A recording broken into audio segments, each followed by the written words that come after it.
Bonjour Arthur. Salut Bro. Je m'appelle Arthur, j'ai 39 ans, je vis à Nantes. Je suis diplômé ingénieur et puis j'ai fait 10 ans de conseil dans différents cabinets à Paris, dans la transformation numérique. Puis ensuite, j'ai plongé dans le monde de l'entrepreneuriat, j'ai été DG d'une start-up. Puis ensuite, depuis 2020, j'ai d'abord eu une activité d'indépendant. Et en 2022, j'ai cofondé avec mon associé Colin Scalizer, avec l'idée d'apporter le meilleur des technologies aux entreprises qu'on accompagne. Odoo intrinsèquement est une solution arrivée à un bon niveau de maturité, avec une largeur fonctionnelle ultra notable, unique en fait, pour faire simple. 80 applications disponibles dans la version entreprise, ça n'existe nulle part ailleurs. Ça, multiplié par une stratégie de pricing que je trouve brillante, hyper adaptée au marché, hyper rassurante pour les dirigeants. Et donc la lisibilité de la stratégie du coût de licence est super importante. Ça, c'est le deuxième point. Troisième point, vous êtes une solution open source. Il y a une flexibilité quand même qui est offerte pour aller subtilement faire les custom dev qui vont bien.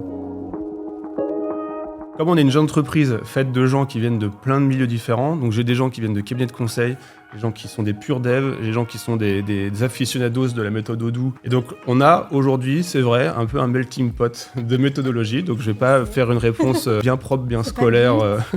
Oui, on essaye d'apporter de la structure dans nos méthodes, mais on va aussi quand même beaucoup s'approcher du contexte du client, observer comment lui, il peut fonctionner, et est-ce qu'on va partir sur plutôt de l'agile.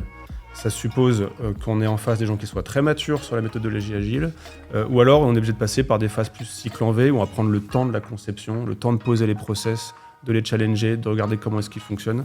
Donc on assume d'avoir ces deux méthodes-là qui, en soi, sont deux bonnes méthodes. Mais on n'en prend pas une seule. Ah bah oui, ça, j'ai été assez enthousiasmé par la keynote de ce matin. Action de toutes les fonctionnalités qu'on découvre, on se dit mais ça, il faut absolument qu'on les utilise en interne. Ouais. Et donc on rentre vraiment dans la philosophie Odoo.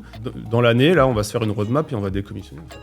On va activer les features d'Odoo. Donc progressivement, vous êtes en train également de nous convaincre en interne, donc c'est pas mal. Chouette, tant mieux.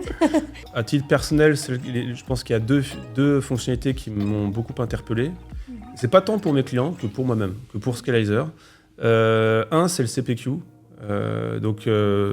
C'est du jargon, mais donc c'est la capacité à l'intérieur de Odoo de pouvoir établir le pricing d'une prestation. Donc pour nous-mêmes, pour bien pricer nos prestations et sortir avec les bonnes marges, c'est très intéressant.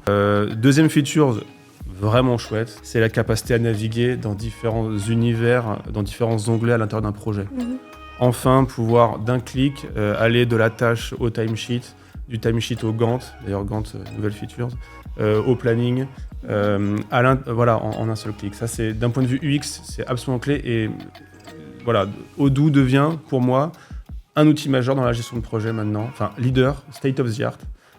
Donc ça, je suis très content de voir ces deux features arriver. Donc je vais demander aux équipes de vite qu'on migre en V18. Donc moi je suis très heureux de cette collaboration. Je trouve qu'il y a une bonne organisation et des bonnes ressources qui sont mises en face de nous pour nous permettre d'aller chercher du business, de nous aider dans la fidélisation de nos clients, de nous ouvrir certaines portes quand on est en difficulté, en défi. Je suis très heureux de cette collaboration.